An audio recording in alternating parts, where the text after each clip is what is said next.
Hey, everybody, welcome back. I'm Emily Moyer. This is Strange Mosaic, and it is time for what seems like either like a quarter, every quarter, or every third of the year, my show with Sofia Smallstorm, in which I always enjoy the conversation and then struggle through the abuse that comes from some interesting people in the audience afterwards. And I love Sofia dearly, so I'm willing to suffer that. Sofia, welcome back. How are you doing, my friend? Yes, that little snort was me trying not to laugh because you just really explained to me this time how profound the abuse is. My God. It's interesting. And some of the when I first started with Randy, like I was really bad. I didn't understand the timing of the back and forth at all. I was excited to get a chance to talk about the things we all talk about. So I was definitely like a fire hose, and there was a lot of criticism, and it was hard to hear. It hurt my feelings, and but I learned how to accept it and work on it. And I think over the years I've gotten better. I think there's lots of improvements that I could still make. I think sometimes I get really excited and talk too much, but at a certain point, I realized I was not interested in doing standard interviews. I was interested in having conversations, which are two-way. And I recognize that my speed and my energy level are different than many people's, and that some people don't like it. But just for the record, I was a meth addict. I'm not a meth addict anymore. I've been clean for 8 years. I talk about this in some of my shows. Some of the experiences I had on drugs were some of the most profound of my life. So I don't regret the experience, though I probably wouldn't do it again. Well, Emily, you're a good person, no matter what your past is. And I don't think you talk too much. Sometimes you do carry on, but I'm never going to tell you to shut up and listen to me. I do carry on. I mean, all the criticisms that people have of me, like, not all of them. Some things are ridiculous, but a lot of them are fair. So I'm not one of these people who's like, don't listen to things that the people say in the comment section at all. Right. I will look and I will consider whether there's any validity or truth to it. And if there is, I will let myself sit with that for a little bit, and then I will let it go.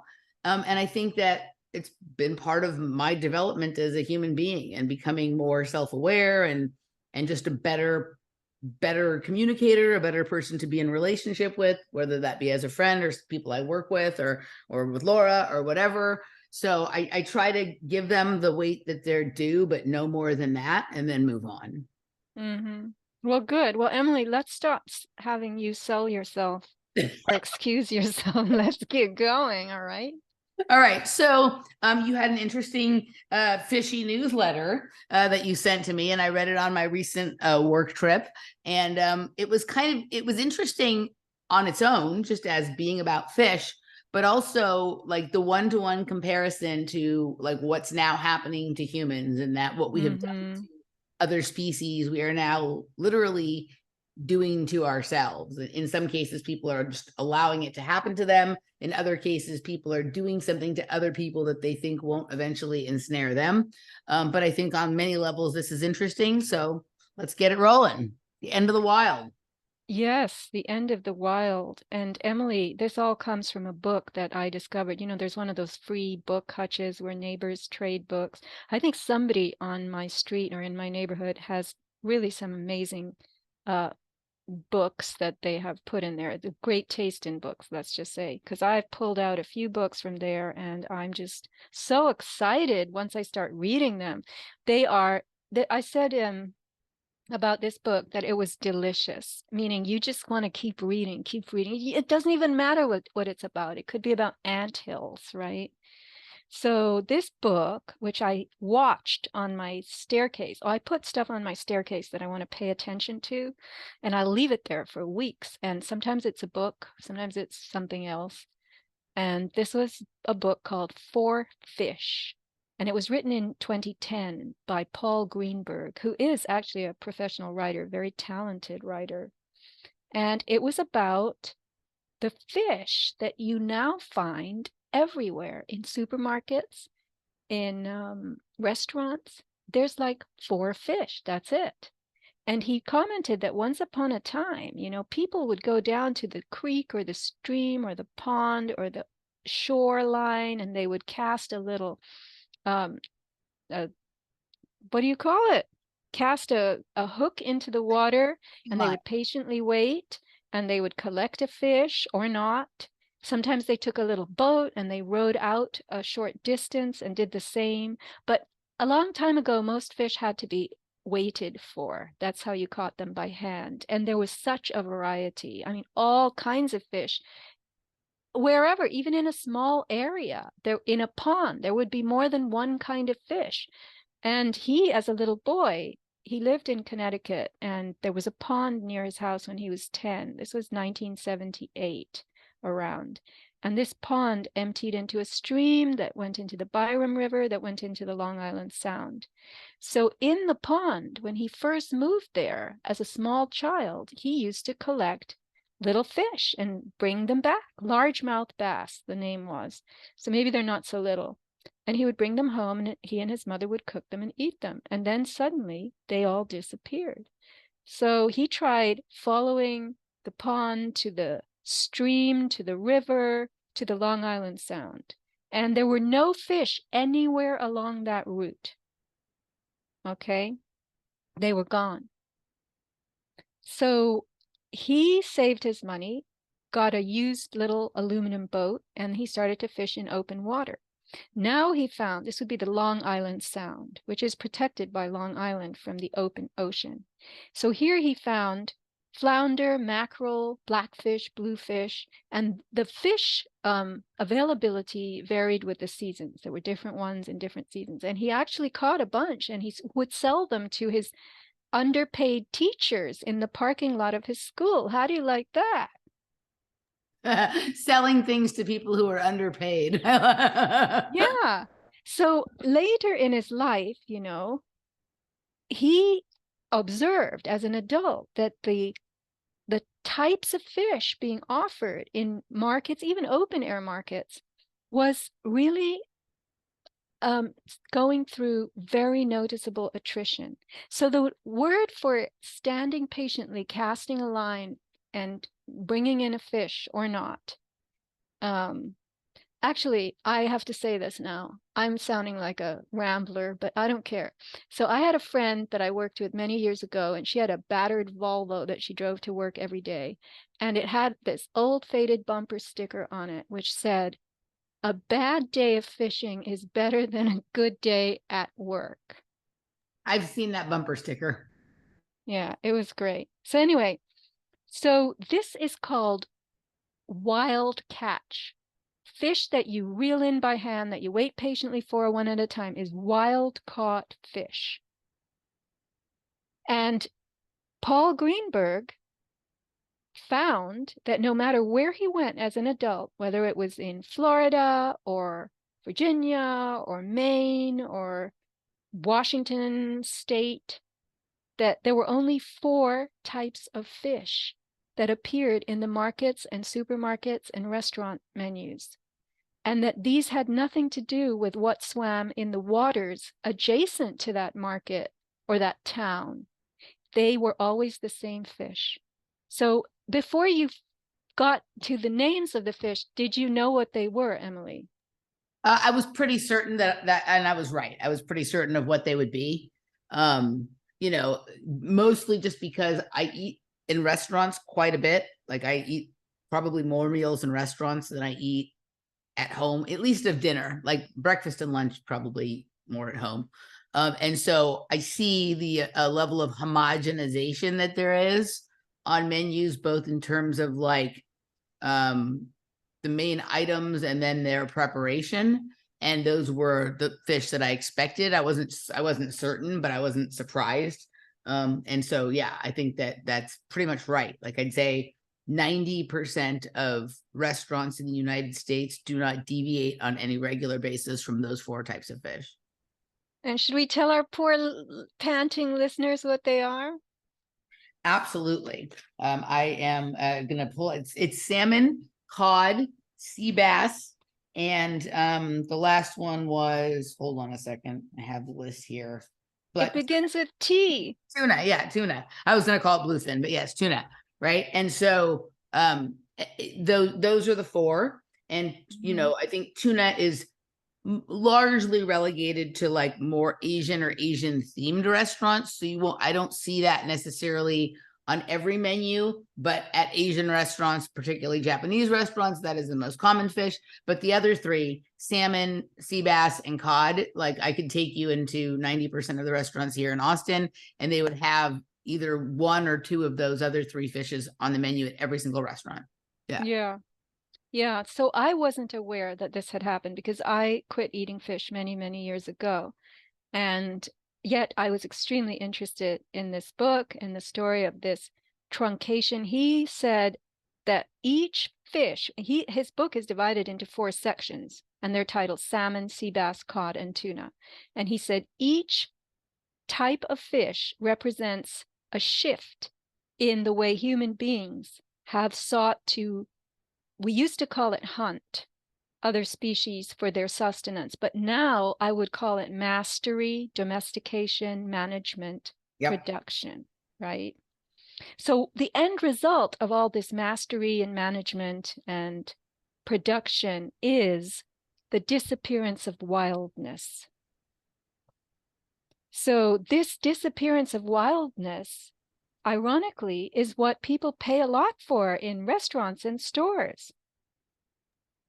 Yeah. Well, there's a couple of things that are interesting about him referring to this as disappearing of wildness, because not only is it the wildness of the animal, but let's, without even progressing to where we are today with like humans being managed, the variety of techniques that civilizations and cultures all over the world had come up with in order to procure wild fish were fascinating. Like, have you ever seen these like tribes in Indonesia that they're like fish divers and they go underwater? They have like there's something about their anatomy is different. They have these like holes near their ears and they can stay underwater for sometimes as much as an hour, right? In order to attempt to spear the fish that are deep in the water there, right? Wait a minute. They are human beings without oxygen tanks, but they can submerge themselves for an hour? It's a tribe in Indonesia. I can't remember the name of it right now, but I know someone whose family descends from that.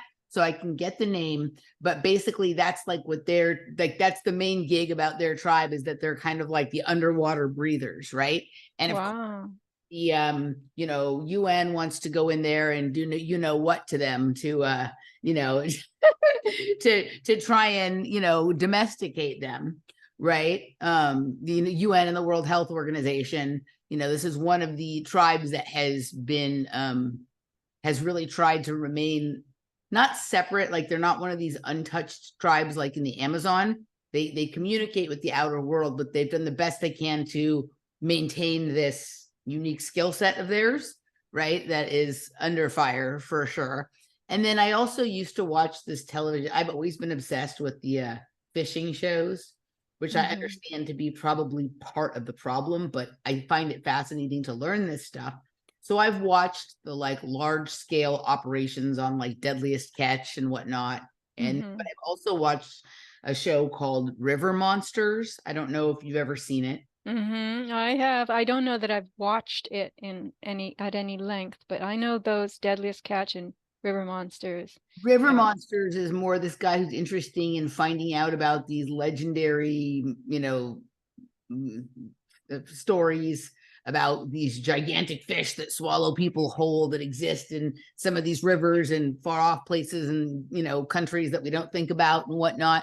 And generally, when he will go there to try and learn about them, as part of his shtick, he learns the fishing techniques of those local waters. And some of them are fascinating. Some of them don't look like anything that you or I have ever seen, you know, here in terms of even how old school fishermen fish, right? There's all kinds of strange techniques of spearing fish, of trapping fish, of catching them with hook, of doing, you know, catching them by hand, right? There's all kinds of techniques that people have come up with that are suitable to their location and then the type of fish that they're trying to catch, that also are being discarded when we get rid of wildness, right? People who've developed unique skill sets that no one else in the world does other than maybe their group of people, that's going away too. And I think that's leading to homogenization of human beings as well as homogenization of fish flesh. Mm. Well, that's all fascinating. It gives a lot more ballast to a show that I thought was all probably made up and exaggerated, this river monsters thing. I think that's why I never watched it for long. But anyway, this book, I thought it would tell me about fishing vessels and the commercialization of fishing, which it goes into a little bit. I read another book called Against the Tide about commercial fishing many years ago, and that was a fantastic book as well, but it wasn't anything like this one.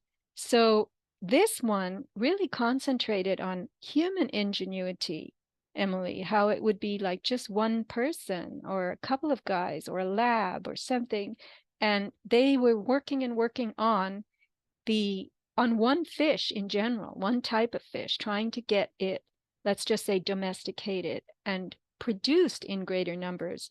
And the reason is that human beings are eating a boatload of fish now. They're just scarfing down fish. It's crazy. And they're buying it because it's a convenience food, you know, and it's a food that very often doesn't even resemble what it comes from. It's processed like a fish stick or a fish nugget or something, you know. But anyway, so I learned about people in the history of this for fish creation, where there's been all these hundreds and hundreds of varieties that you once spoke about and ate on a regular basis, and now there are 4. So do you remember anything that struck you about the salmon section, or do you want me just to keep talking? Well, I know there's someone out there that would love for you just to keep talking. No, I don't. I want a sip of my tea. Well, I just wanted to say also that it is interesting, right? That there are these unique individuals who, for some reason, like, come up with this idea that maybe they can master something and then decide that since they can, they should, right? And then all sort of like morality or thinking into the future about problems that this could cause go out the window, right? And that is, not just in this fishing, arena. This goes on everywhere. The other thing I wanted to say before you get into the salmon part here is that we talk a lot about like GMO vegetables and fruits and plants, and now obviously people are starting to get concerned about synthetic meat or lab grown meat, or are the cows going to have mRNA shots or whatever it is, right? But the first food that I knew to be processed to a point that it made me feel weird and uncomfortable was fish. Like, I remember when I first started eating sushi in the late 80s or early 90s, some places would use what they called imitation crab, right? And I even as a child could tell the difference quite easily, both in terms of taste, texture, and appearance between imitation crab and real crab. But I just remember like being too young to understand why, but the idea of imitation crab, they would even spell it with a K instead of a C, right? It made my skin crawl, right? And that was long before I knew anything about GMOs or any of this other kind of stuff, right? So for some reason, people don't think about this so much with fish. I know people are aware of the fact that there are farm fish versus wild fish. And if you're a person who's into health at all or gourmet food, you're generally going to ask for wild. But, I don't think most people look at fishing the same way they look at like farming or ranching at this point. It's kind of escaped the same scrutiny that those two have for most people. And I just wanted to sort of mention that. I don't know if you ever had a run-in with the imitation crab with the K, but No. that gave me the heebie-jeebies even as like a 13 or 14-year-old, right? I always assumed that that was something else chopped up, not something fake or engineered, but another type of let's just call it fish flesh chopped up. It And was, right? It was kind of like they would take other fish and make it into something that they could make it look like crab. You know how crab meat is kind of stringy? yeah, no, I know. And it makes me think of something that a friend gave me a recipe for at Christmas time. She used to make this cream cheese thing with pineapple in it, and she studied it with pistachio nuts, and it was like a spreadable hors d'oeuvre kind of a pate or cheese, and it literally tasted like it had crab in it because that pineapple stringiness was Mhm. the crab, and you could not really um, believed that it was so close to tasting like crab. Yeah. So, yeah, you can imitate, of course. But again, one thing that Greenberg points out is that when you go to a market and you're looking for fresh fish, you have to look for things like the condition of the skin, the glistening of the eyes. Yep. Of course, it smells a little bit strong. But he said that this is people are used to salmon. They don't picture something with scales that swims, that's very strong, that spawns in rivers, really. They picture an orange slab on a bagel, or orange strips on a bagel. They don't put together where this meat that they're eating came from. And they Correct. really have no idea of the history of something like salmon and how long it takes a salmon to grow into this 30-pound animal with this shimmering white belly and silver olive back. And the red pigment in the salmon flesh is from the krill that they eat, the small, tiny oceanic animals. And they have to store a ton of fat because of their enormous swimming, the breadth of, they go from like Long Island Sound to the open ocean, and then they'll travel 2,500 miles to Greenland. And that's where you get this resilience of the wild, because once they're in Greenland, they meet other varieties of salmon from Spain and Northern Europe, and they all eat this krill in these icy, oxygen-rich waters. It's the Labrador Sea. And the colder the water, the higher the oxygen content. And so salmon, with their long swims, they need this enormous amount of oxygen. And so the fats that they build up, these are the omega-3s that everybody talks about. And that is why salmon has been popularized so much. And that is why, after we've dammed up the rivers and hydroelectrified the dams, and the oxygenated water has become deoxygenated because of all of our agricultural runoff, salmon don't have a prayer. They can't reach the rivers because of the dams that they spawn in. They have to breed in fresh water. And so in the 1950s and 60s, the salmon were all congregating in Scandinavia, and that's where they diversified their genes. But once, the Atlantic salmon came back to America and couldn't get into the rivers to spawn, they started to die off. And so the same applies to the Pacific salmon. They mix in and breed in the Bering Sea. So their genetic diversity has declined also. And so that's what's happening. River by river, dam by dam, our salmon are slipping away.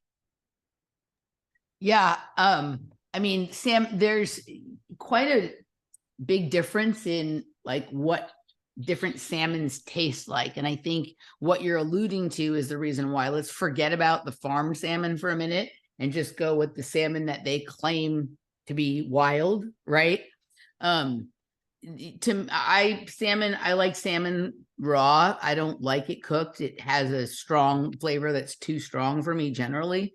But there's one type of salmon that I do really enjoy, and it's only available 3 weeks of the year, right? It cannot be replicated through a farming process or anything like that. It's the Copper River salmon, right? And it's got a much higher fat content, as you're alluding to, that gives it a really unique flavor in comparison to the others. But you can only get it 3 weeks a year, period, end of story, right? And where's the Copper River? I think the Copper River is in Alaska. It may be in Canada somewhere. Let's check. Hold on. Copper River salmon. Let's see. Okay, so while you look for that, Greenberg tells us that the only two primeval salmon territories left to us now for wild salmon are the Eastern Russian and Alaskan salmon. Yes, it's breeding Alaskan. grounds. It's Alaskan. Yeah. Yes. So this the farming of salmon became the new focus. And I'm going to read a quote from Harry S. Truman from 1940, President Truman. He said, "The overall benefits to the Pacific Northwest from a thoroughgoing hydroelectric development of the Snake and Columbia rivers are such that the present salmon runs must be sacrificed." Yep. So this is where they started getting into farming salmon, which I'm not going to go into too much because Mercola wrote a tremendous article about that several years ago. But this idea of population control and production and redesigning comes from J. Lawrence Lush. He was a professor at Iowa State. He's very famous. This is the 1930s. And he's kind of an evolutionist, I guess you could say. He said that the true expression of progress that we seek is the improvement of a whole population, a new race, if you will. Okay? Yep. So that's where we get into the territory of animal husbandry, managing animals for human use. And what this husbandry shoots for is trying to get the meat or the flesh at a lower cost. So Greenberg writes, over time, by coming to an understanding of the genetics that regulate growth within a population, breeders were able to apply Lush's principles and accelerate growth rates so that the number of pounds of feed required to produce 1 pound of meat could be lowered substantially. And this idea of how much are they going to eat versus how many pounds of flesh will that feed produce, that's the ratio we're seeking to control. So this Norwegian guy, Trygve Gjedrem or something, I'm trying, I don't think that was too bad, from Norway, he met with Lush in 1963. And what Lush had taught the cattle world now got grafted into salmon fishing. So the salmon gene pool was wild and untouched, unlike that of cattle. And it was, I wrote in my newsletter, quivering with potential. But in a mere 14 years, Norway was able to produce what they called Salmo domesticus, the first domesticated salmon. And the sales of that managed breed, that new race, soon dominated the entire world. And Chile was next. And that was the first salmon ever produced and living south of the equator, but it was completely farmed, right? So here's the thing, farmed salmon also have to eat. And what they eat is 6 pounds of chopped wild fish for 1 pound of their own flesh. So these breeders decided they had to make these salmon into more efficient consumers of protein by messing with their genes. And Greenberg writes, we have successfully selected for fish that can come to market having needed half as much food as their wild ancestors. So this was all part of Green Revolution thinking. Yep, sounds familiar, like something we're hearing right now about people as well, right? Mm-hmm.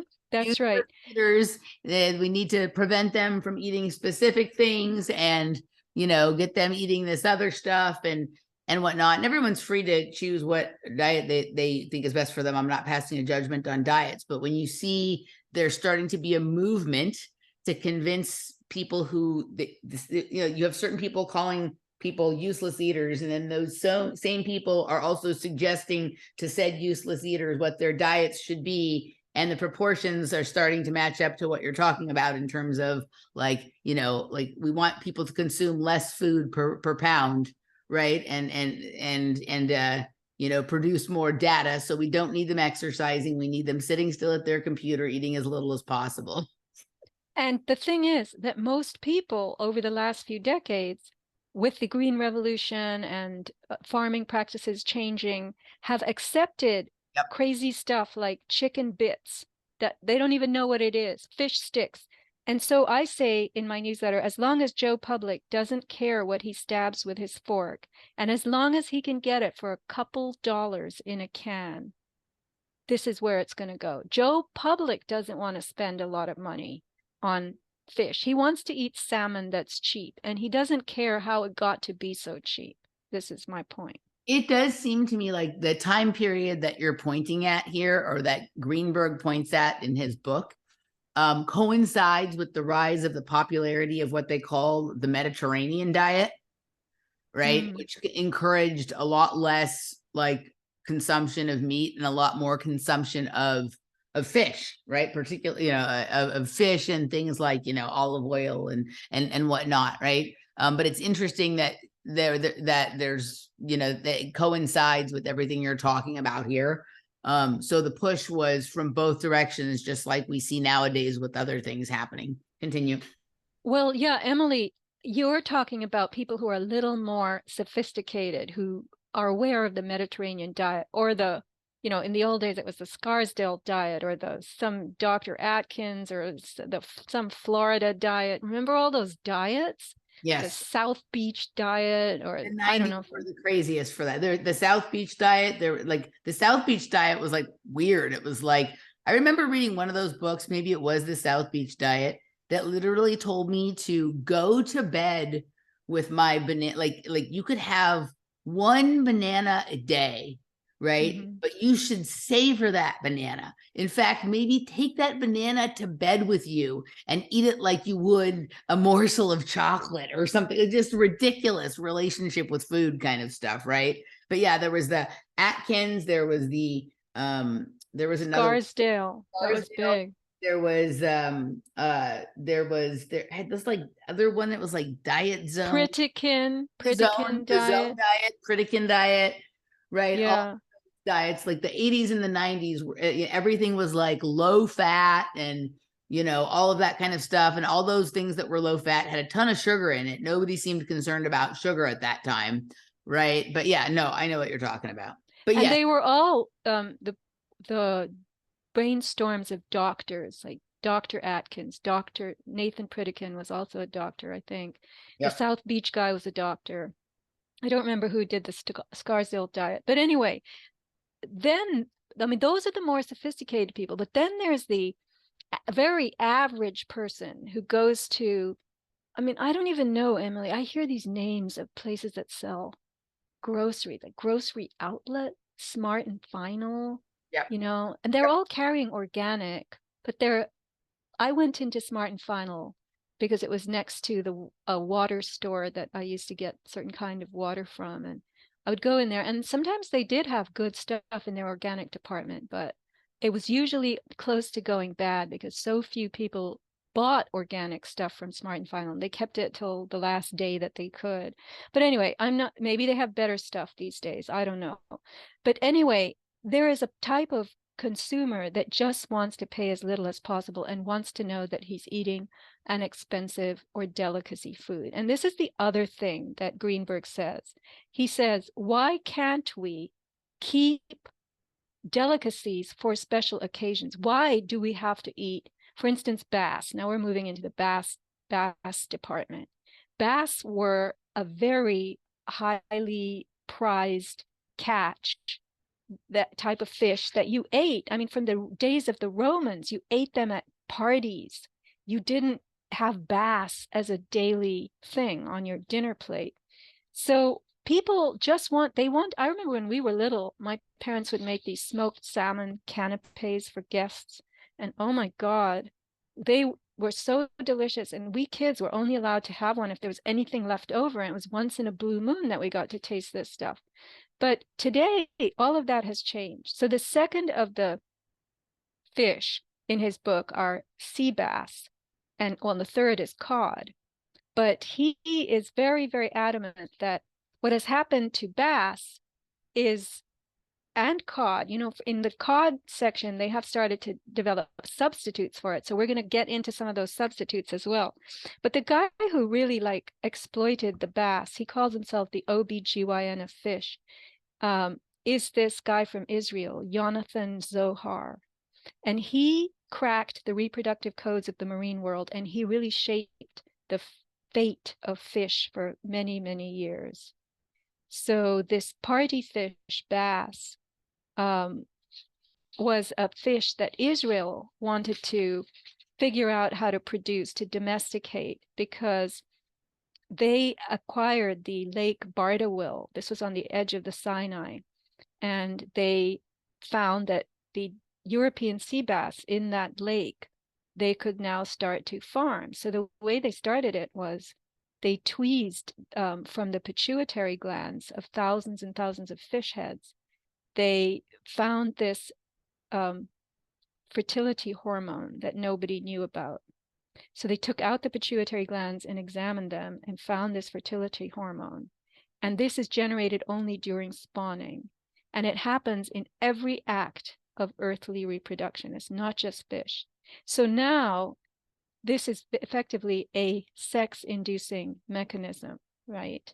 So I don't quite understand, and I don't think he really covered how that was used to produce European sea bass by Israel, but they never got to the zenith of what they were trying to do, because the Sinai Peninsula was returned to Egypt in 1989, and they lost Lake Bardawil and its sea bass collection. So then there was a marine biology guy from Greece, Thanasis Frentsos, and he was the next one who started to work bass. So the problem with fishing in open international waters is that you can't really come to an agreement about regulation. And if you do, it's very, very hard to enforce in what they call the, maritime law and the maritime sea area, the international open ocean. Piracy there is really like crazy from all different countries. So there are sea bass in the Mediterranean. And beginning in the 1970s, I read in this book that poachers would throw explosives from boats, and these explosives would go off underwater, and they would just, flatten the sea bass's neurotransmission ability, and the sea bass would become unconscious, and then they would float out of the crannies of where they hide, because they like to hide. I had a friend who was a striped bass fisherman on Long Island Sound, and he just waited for days and days with his fishing line in the quietest corners with the long blades of grass, because he believed that they matched the stripes of the fish, and that was good camouflage for them. But anyway, when the bass become unconscious, they cannot regulate swim bladders, so they swell up with gas and then they rise to the surface. So this is how the Italians decided they were going to start catching sea bass by using explosives. And Frentsos decided he had studied marine biology in New Zealand, so he wanted to improve the fate of sea bass, because they weren't spawning in the Mediterranean, in the Ionian Sea anymore, because the Italians were coming and blowing explosives up and knocking the fish unconscious and taking them all back to Italy. So Italy was using different technologies for sea bass farming as well. I mean, everybody was interested in domesticating and producing these fish. So Frentsos went to Sicily. He bought 20,000 bass. He paid $28,000 for these 20,000 fish. And they were 3-inch babies. I call them basslings. And he packed them into a yacht that he had borrowed. And at that point, a 1 kilo fish, a bass, in the market in Greece was selling for $50. So he believed if he could grow them to adulthood at 1 kilo per fish, he would sell for $50 each, and he would become very rich because he had 20,000 of them. But he ran into a storm, and his boat rolled around and tossed, and the oxygen tanks that were aerating his little fish came loose, and he only ended up with 2,153 of them. And now, Emily, I know you're going to go wild about this. Do you remember the sea monkeys? Yes. Yes, I do. The things that you would get and that you'd put them in water Comic books. come to life. Yes. Mm-hmm. I remember reading comic books. I mean, at that time, honestly, I lived in North Africa as a child, and once in a while we would get comic books from somebody. My grandmother might send a few from America, but at the back of these comic books were these ads for sea monkeys. And we never understood, my brother and I, what these were, but they are actually a shrimp hybrid that's man-made. They're called Artemia neos, and they produce eggs which have their own self-preservation process called cryptobiosis. So they can go, these eggs can be indefinitely suspended. And so you would you would respond to the mail order ads and you'd get an envelope of like what looked like dust.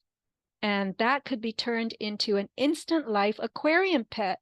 Once you put it in an aquarium, it would start to grow.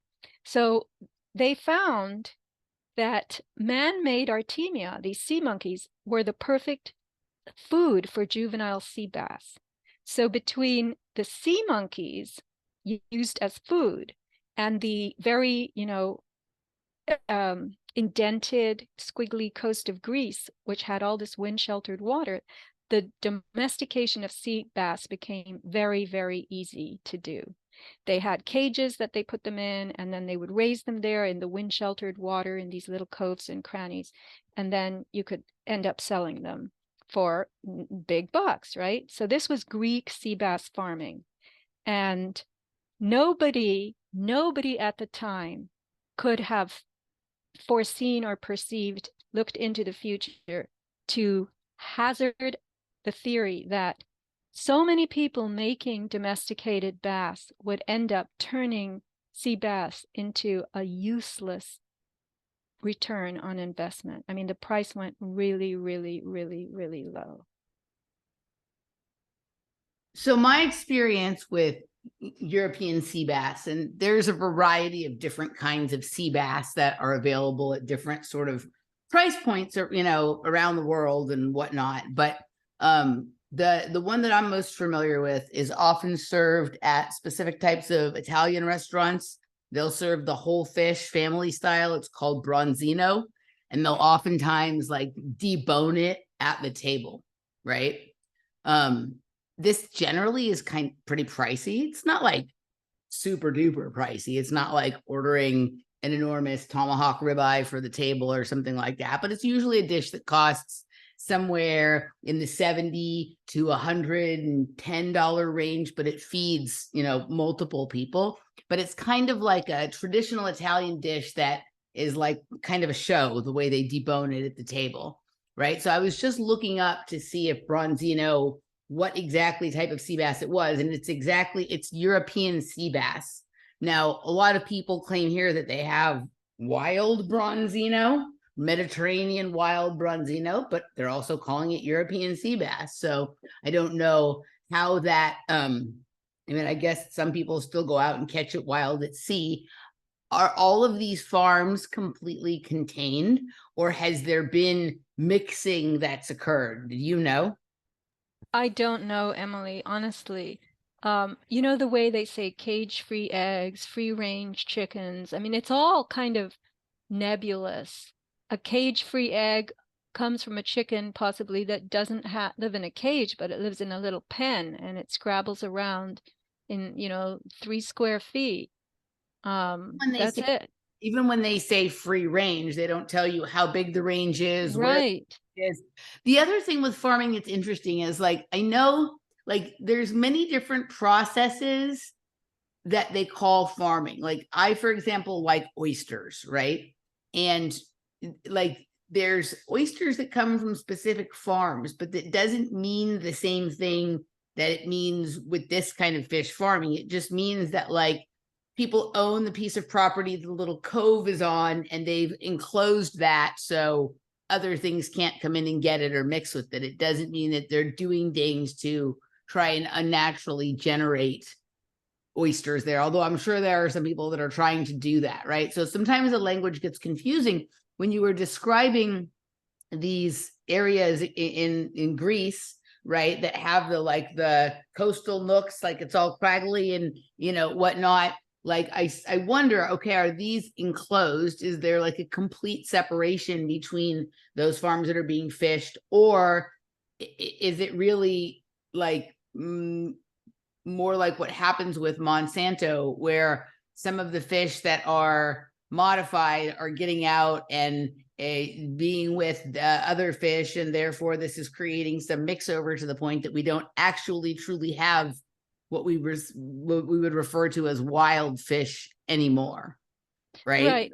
Yeah. So Emily, as far as I know, the coastline fish farms of Greece, they have cages and they raise the fish in the cages. Okay. But again, I don't know how they define wild any longer. You can say wild on a menu, and how's anybody going to prove that it's wild, right? Well, you call. I mean, this is a question that's coming up a lot now with meat, right? Like people have organic meat and grass-fed meat, and what does that exactly mean? Does that mean that they have been vaccinated, haven't been vaccinated? If so, with what kind, how many, for how long?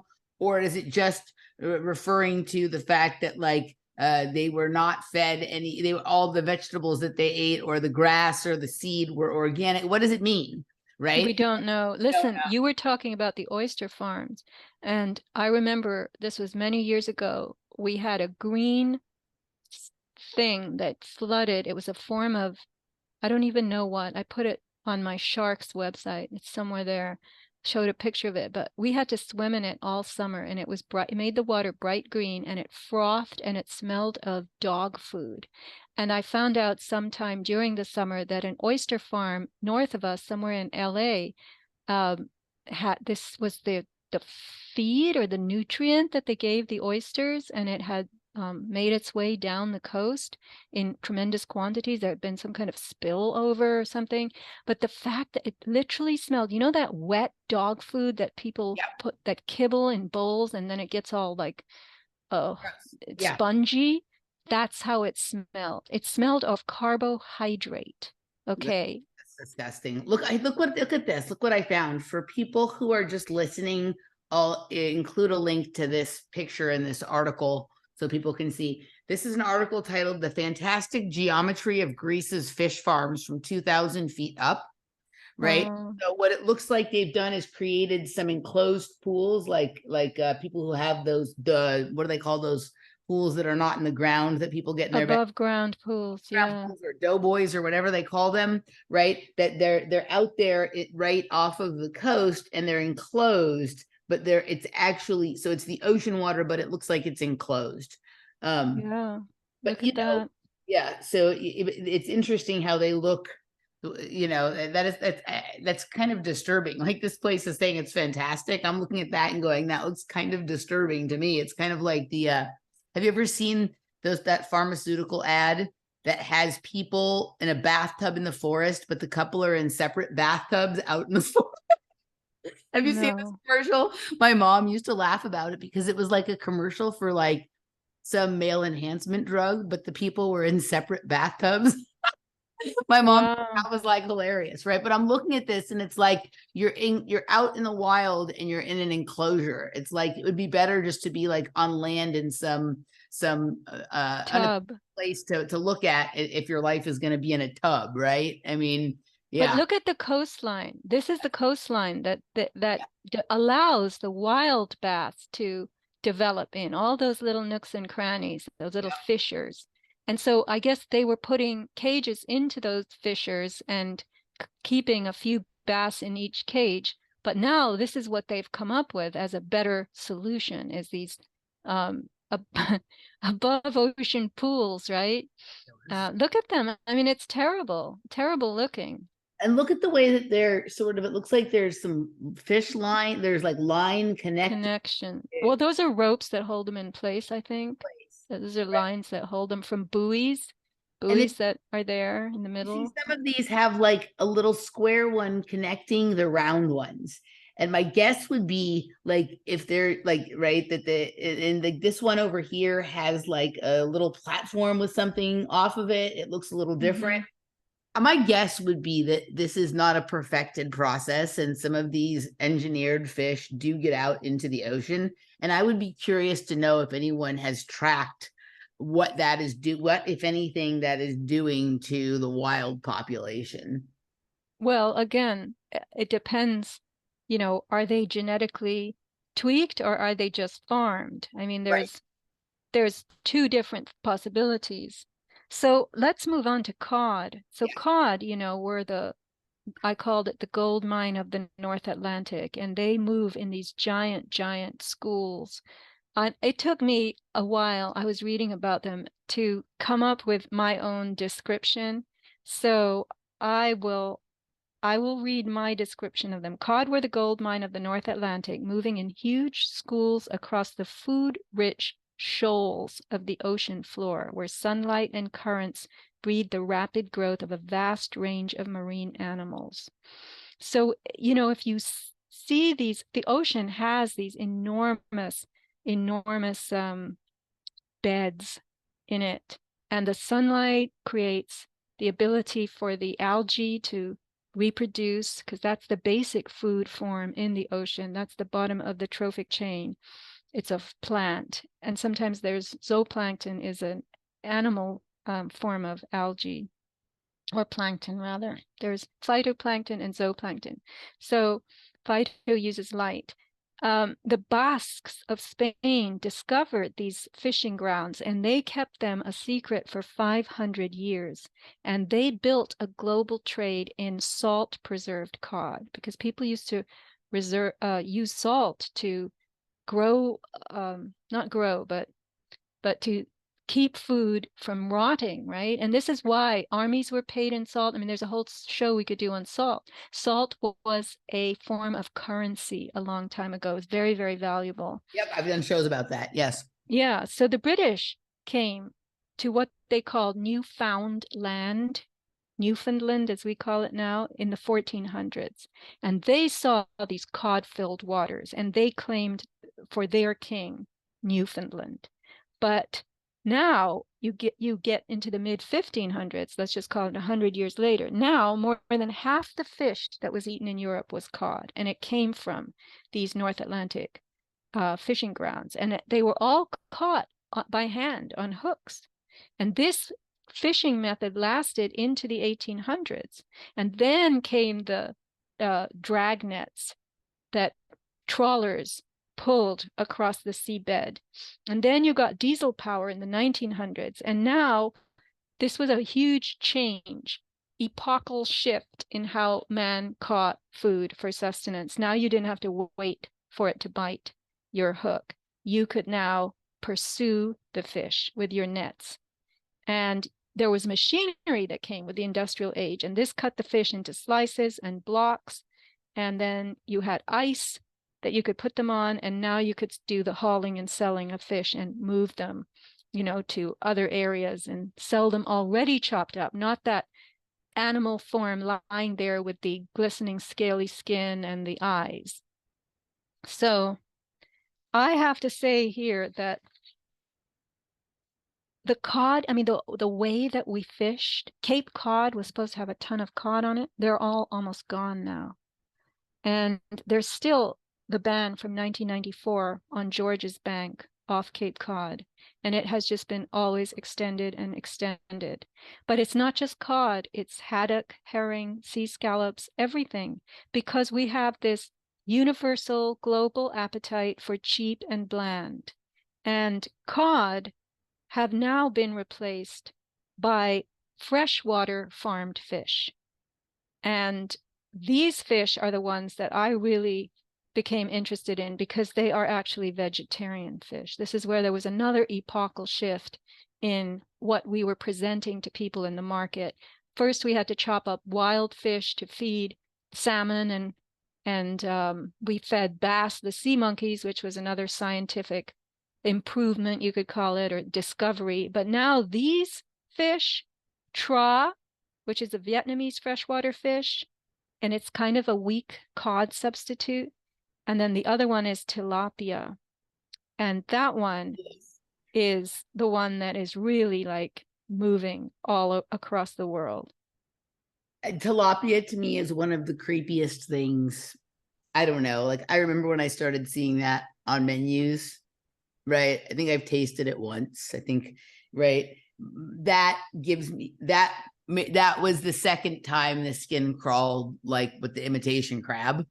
Because when you're, I didn't know at the time I first tasted it that it was a farm fish.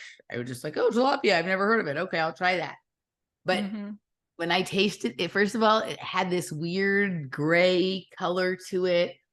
And it just was, I don't know, something was weird about it to me, right? Other people seem perfectly content with it, but it creeped me out in the same way that the imitation crab creeped me out. And so that is not, I will not order or anything. I don't even want to look at it. Like it creep. I can't, if I see it like in the fish market or something like that, just looking at it makes me feel strange. Yeah. Yeah, so tilapia first came out of the Nile River, but now they are in river mouths all through the Pacific and Atlantic, South America, China, and there's billions of pounds of this fish being processed every year, and they call it naturally abundant, flavor neutral, versatile in the kitchen, easy on the wallet. And this is Joe Public. This is Joe Public wanting everything for a couple dollars. Joe Bland man public, they don't want it to taste very strong. And the thing is, there was a very off flavor, a muddy flavor to these freshwater fish that they discovered they could remove if they kept clear flowing water in these fish farms rather than water that was stagnating and developing algae in it. And get this, they could control the off flavor if they fed them corn and soy. Now, tra eat human waste. And this was discovered when, I remember this in the book, that people in Vietnam were finding that tra were thriving where there were human latrines emptying into the water, right? Oh. So this makes the tra very appealing to raise, but if anyone knew it, they might not want to eat them. So tra and tilapia. Have you ever seen those articles about people who are synthesizing hamburger meat out of feces and things like that? Yep. And again, Joe Public, if he doesn't know it and it tastes okay, and it's a couple dollars, he's going to buy it. Yep. This is the whole thing. You keep this information from people and they will be okay. So Greenberg says, but more than any other form of animal protein, tilapia and tra grow extremely fast, and they are extremely efficient in turning feed into flesh. And so they are actually more efficient than chickens and pigs.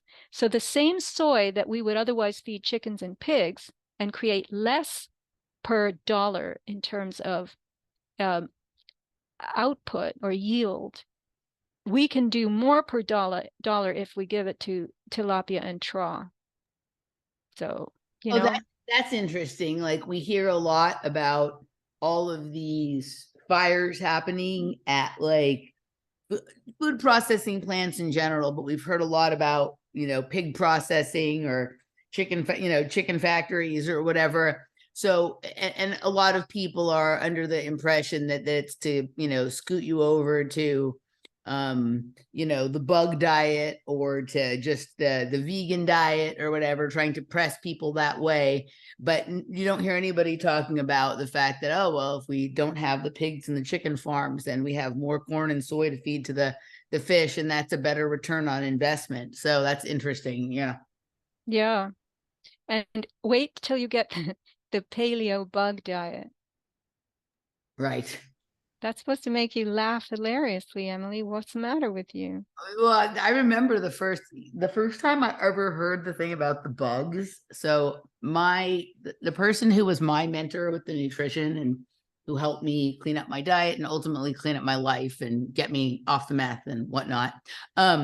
She had a friend who was a channel, right? Who channeled information from this composite entity of souls and spirits called the Farons. And she started talking about how the Farons were telling her that the bugs were coming, right? And that you watch out, the not too long in the future, this is going to be all the rage, all the trend, the bugs. And this was quite a while back, right? It was a long time ago before people were talking about it in any way in the alternative media. And then I remember like a year later, some like fancy high-end bar company, you know, companies that make like health food bars or whatever, sent her one that was like crickets, right? And this was a long time before anyone else was talking about it. And just the laugh we had about it, that her friend had been right, you know? But yeah, no, I mean, I think that we're going to see like silly shit like this, where it's like, it's completely animal sourced protein. It's a carnivore diet. It's a paleo diet. It's just all bugs. Yes, and they had somebody who made something on cricket chips or something on Shark Tank, and all the sharks were eating it. I mean, these are people who are billionaires. And they were going, yummy, yes, and I'm sure they're paid to make extra yummy sounds while they do this. The Nicole Kidman video where she was eating that or whatever that was going around virally for a while? Well, I'm sure that it's on a par with the other stuff they eat. If they can be cannibals, they can eat cricket chips too, So anyway, we're moving on to tuna. And the reason, Emily, that you see tuna on Japanese menus is because tuna was, first of all, they are the holy grail for commercial fishermen and sport fishermen as well, because they're very, very difficult to catch. And they are also kind of the kings of the ocean. They are among the fastest, most powerful fish in the world. They can go over 40 miles an hour, which is, honestly, I didn't know this, but faster than the fastest warships we have ever built. A tuna can swim faster, all right? So now, a warship requires fuel, but the tuna, the bluefin, which is the largest of them, can swim across the foodless depths of mid-ocean trenches from the Mediterranean to the Gulf of Mexico without food. Right? Is it just the fat stores, or what is it that makes them able to go for so long without food? I mean, there's other animals that go for lengths of time without food as well, but what is it with the tuna? We know the salmon only eat when they're in the ocean and not when they return to the river, but how does the tuna do this? All right, so first of all, they are warm-blooded, just like great white sharks. Oh, did you get that book I sent you? Did you ever read it? I did get the shark. I did get the shark book. I did, yes. And I think I sent you a note when I got it. My book, but you haven't read it yet. Okay. My book pile is high and it is on the pile. But you're gonna love it. All right. So anyway, tuna are warm-blooded, just like great white sharks, and they can get to be 14 feet, which is, the size of a great white, 1,500 pounds. And they are able to direct spent muscle heat back into their bodies to stay warm. So they can go through these icy waters, and their tail apparently vibrates at a very quick speed. And I don't know if it's this recycled energy and the fact that they're so efficient that they don't have to expend a lot of energy while they're swimming, because if you can picture that vibrating tail, just little vibrations, they can race across the world like this. So the thing is, though, that they cross into international waters all the time. They're always in them. And you cannot enforce catch limits on them. And there was a guy who told Harper's, I included this quote, I didn't get it from Harper's, but in 1994, he was a commercial bluefin tuna harpooner. And he said, I love these fish. I love to catch them. God, I love to catch them. And I know you need some kind of catch limits, because I'd catch all of them if I could. So there's a very strange kind of duality going on, a war within one fisherman. They might want to preserve tuna because they're the last of the wild and they're these, majestic fish, but they also want to catch as many as they can. So in America, I learned from this book, which is a huge surprise to me, tuna are considered too bloody to eat. So the tuna sport fishermen in America and Canada, they were dumping them in dumps afterwards. They didn't bring them home for their wives to cook and have a barbecue with, because it was just too red a fish. And then it was a Japanese sushi vendor, and this was around 1930, that he was the one who started marinating tuna in soy sauce to get rid of this meaty, bloody taste. And he added ginger and wasabi. And so now you had tuna sushi, but it was really only in Japan. So that soon became a national food source after World War II and a product that they could sell, the Japanese, to Western canneries. And where did they get the tuna for their exportation? They got it from North American sport fishers. And this is another very interesting, this shows you how ingenious people are. So at that time, let's go call it the 60s or 70s. Japan started with its export boom to North America, probably 70s. So cargo planes from Japan stuffed with electronics and other consumer goods would arrive in American airports only to fly back empty, a huge waste of fuel. So Japanese executives realized that they could buy bluefin tuna for pennies from American sport fishermen, and they began filling their empty cargo holds in their planes with bluefin tuna and then flying them back to Japan. So this became the way that bluefin popularity soared in Japan in the form of sushi, and then it boomeranged back to the West. Now, isn't that ingenious? Yeah, I mean, it is. There's this efficiency thing, right? There's this like, let's not waste a plane flight, a fuel, or whatever, and the kinds of things that people come up with, right, to sort of maximize profits and potential. It's one of these things that it's like you look, like it's part of what moves the world forward. This sort of entrepreneurial, capitalistic, efficiency type of mindset. And then it always goes overboard, right? It always leads to a scenario where then you're, now setting up an airline that is only doing that. And so, right, like it's no longer doing it efficient with the fuel back to whatever, that their entire purpose is to carry tuna all over the world, even to corners of the world that it doesn't necessarily belong. Right. So it's like, where is, like, I think this goes for almost everything we're dealing with in this world, is like, just because you can do something, should you do it? Right. Yes, exactly. And just because you can have something every day instead of a sardine, just because you can have a king of fish every day, you will have that, because we have a very strong will, human beings. But again, I want to talk about the prices. The tuna bluefin can go, usually, I think I remember this from the book, it's like $40,000 or $50,000 for one fish. But there was one that hit an all-time high price of $390,000. Yeah, I used to watch a tuna catching show when I was obsessed with the fishing shows. It wasn't as exciting as the river monsters for the fear factor, or the deadliest catch for the, like, there's a certain satisfaction when you're watching the crabbers and they come up with these pots that are just full to the brim of crabs. With the tuna show, it was like lots of watching for like a catching of one fish at some point, right? It just was not the most exciting watch. However, I did learn what you're talking about really, I didn't know how much, I didn't know how big these tuna were, and B, I didn't really understand how much they got per pound for them. Yeah. And also, Emily, they're so hard to catch. Apparently they appear like ghosts. Can you hear me? Yep.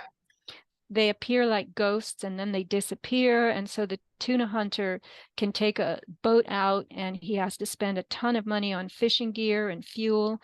And he just goes out there into the ocean looking for something that he might never catch. So it becomes this, passion, this obsession that you have to go out and you have to try, and then these things will appear and then they'll disappear.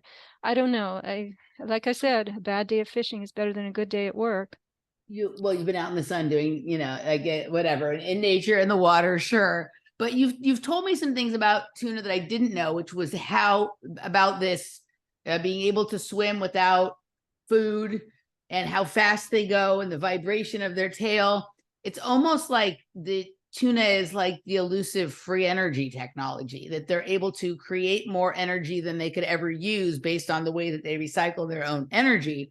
And then the vibration of their tail gives them a sort of frequency about themselves that maybe moves them in and out of phase with constant reality. And that's why they're so hard. That's why they disappear and reappear, right? Wow, that's brilliant, Emily. You deserve an award for that. Well, I'm studying right now what the topics that I've been super focused on are nuclear energy and genetics, and then the connection between those two things. And what I'm starting to understand is that there's like some people are like superconductors or basically like particle accelerators. And what's unique about them is that they have very low electrical resistance. And so energy can just flow through them in a different way than other people. Like their DNA could actually be used to power some of these gigantic devices because it like is able to get hot and cool at the same time. Right. It's like a very I'm still learning about it. Right.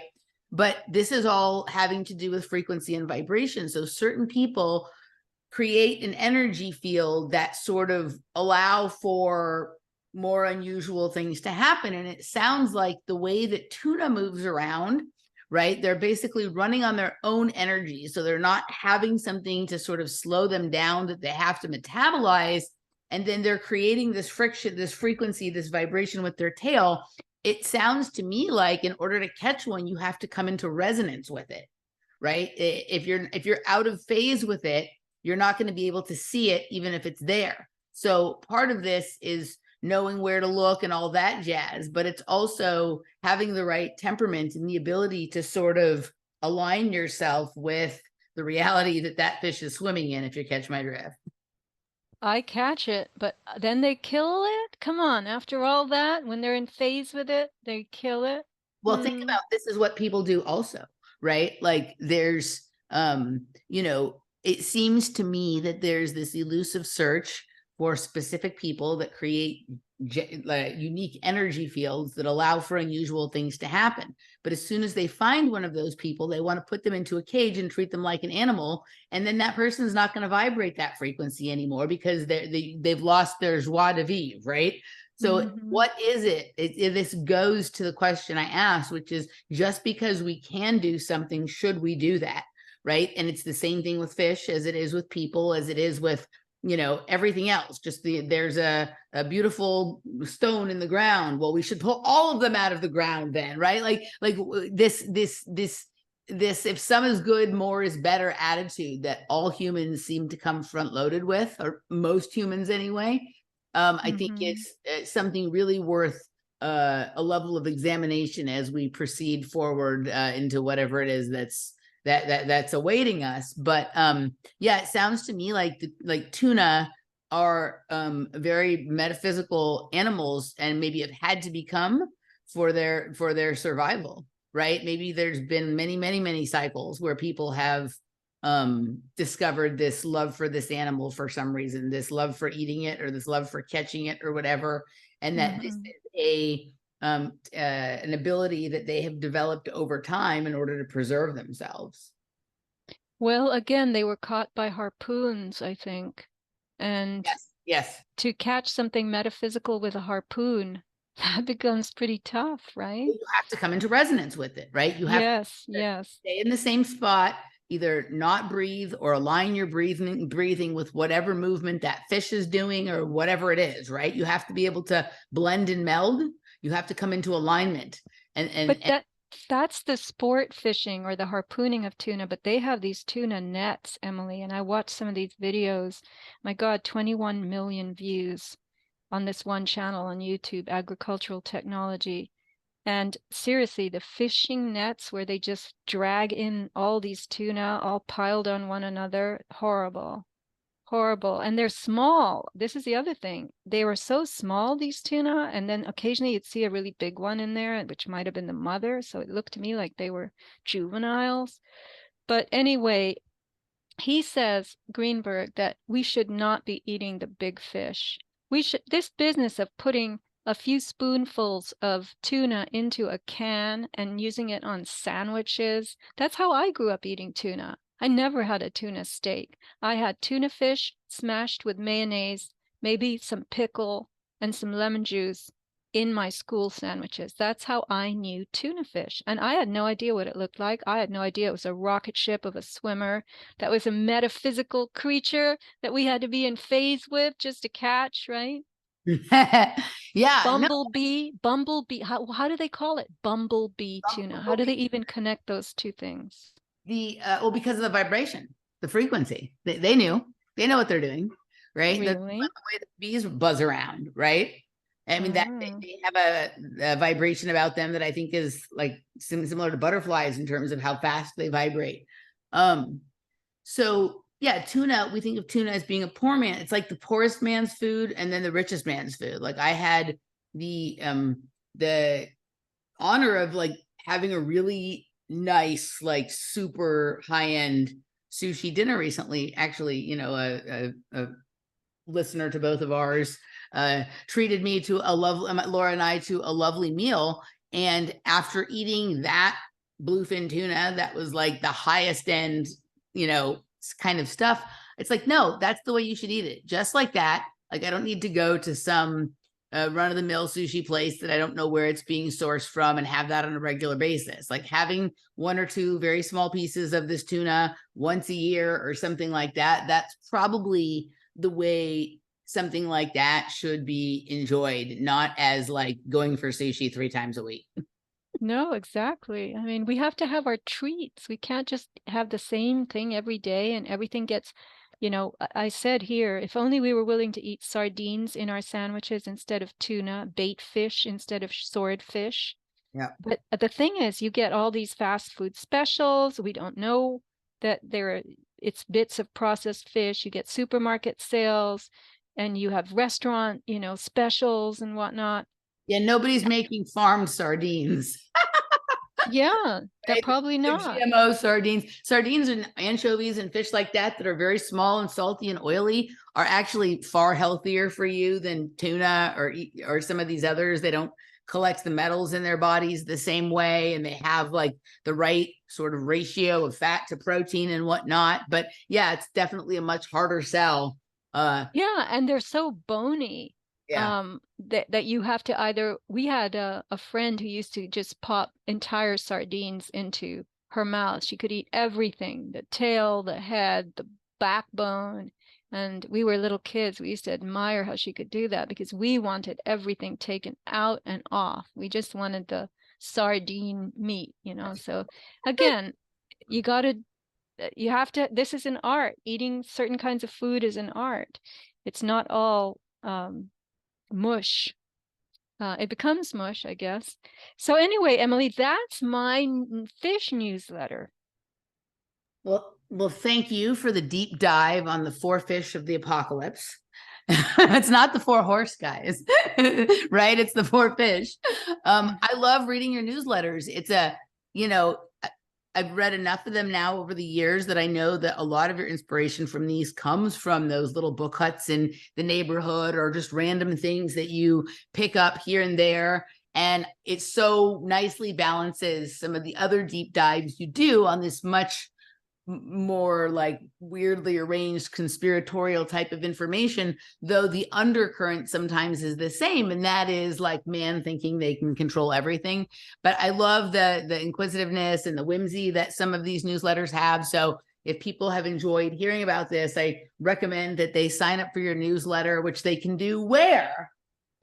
You can see it on my blog, sofiasmallstorm.com. There's an icon that says newsletter, but you don't sign up because it doesn't come by email. You actually have to do it by subscription donation. That's what I meant. Yes. It's a paid product. Yes. Yes. And then it goes to you by real mail. And I can email it to a few people. Like there's people in South Africa where the mail is very unreliable, and people in other parts of the world that I will send Getting it in the mail is the best. Like I love, like it's my favorite thing to take on airplanes with me because I don't like to get on the Wi-Fi or any of that kind of stuff on the airplane. And sometimes I don't feel like bringing a book with me. Like sometimes I just want something small and flat that I can stick in my purse or whatever it is if I have limited luggage space, and it's perfect. I just have the envelope with your newsletter. I bring 2 or 3 of them because I'm usually behind, and I read them, and then I'm wherever I'm going. It's perfect. That's nice. Oh, I'm happy. So listen, this is how I ended this newsletter. I said, just like what's happening to the species of the ocean, the wild is being culled out of human beings. Will the day dawn that a wild human will be held in a cage to be viewed by variants of the four zombies shuffling by, who, like today's cheap farmed fish, will be feces eating trash, and that has the word tra in it, remember? Yep. Trash, and their cod and God-loving predecessors turning in their graves. Yeah, I think, the way things are going, that kind of zoo is probably not far off, unfortunately. But yeah, it was a good newsletter. And I think the parallels are something like, read it. It's interesting to learn about the history of these fish and whatnot, but then also draw the parallel lines to what we're looking at and dealing with right now. And it's informative on many levels. So good job, Sophia. I always love your newsletter. Thank you. Well, anyway, so people can find my newsletter at sofiasmallstorm.com and do the process to sign up, as Emily says, but it's really subscribe. And then there's my store, avatarproducts.com. And I just want to make one pitch for your freebie listeners. We have a product in stock now that I've been waiting for a very long time. It's our G-Seat product. It is not made by me. My friends Jason and Kathleen invented this, but you can see it on the front of the store. Do you want to just show, Emily, Yep. Avatar Products? Let me pull it up real fast.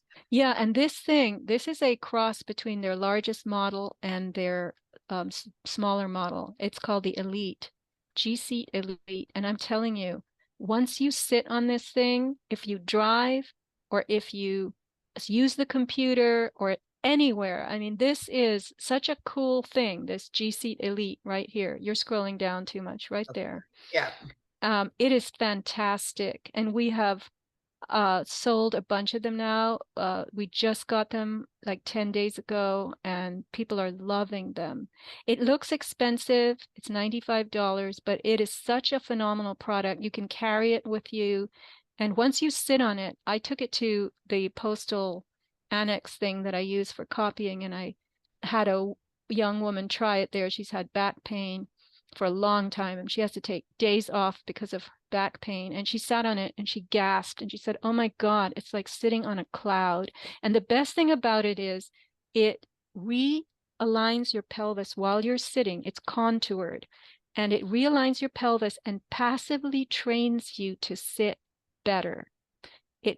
It actually works your erector spinae muscles and your core to hold you up better. And it relieves, in many cases, it entirely relieves people's hip pain and back pain. So I have had people come back to me. I sold this at a farmer's market and they said, guess what? I don't have pain anymore. All right. Well, maybe I need one. I'll look into it. All right. Oh, that's true. You were telling me about your back pain. So sure, you should look into it. My back is much better, but I do find that days that I do shows, particularly if I do multiple shows, then I have some issues. Whereas days where I'm on my feet most of the day or whatnot, I don't seem to have those problems. So, all right. For most of my content nowadays is for my community only. This will be going on YouTube. So if you're listening to us here on YouTube, come over to patreon.com/Emily Moyer, emilymoyer.locals.com, or rockfin.com/Emily Moyer. And on the other side, Sophia and I are going to chat a little bit just about the current goings on of the world, which we haven't done in a while. So we will see you over there. Sophia, thank you. Thank you. Goodbye, everyone. Bye.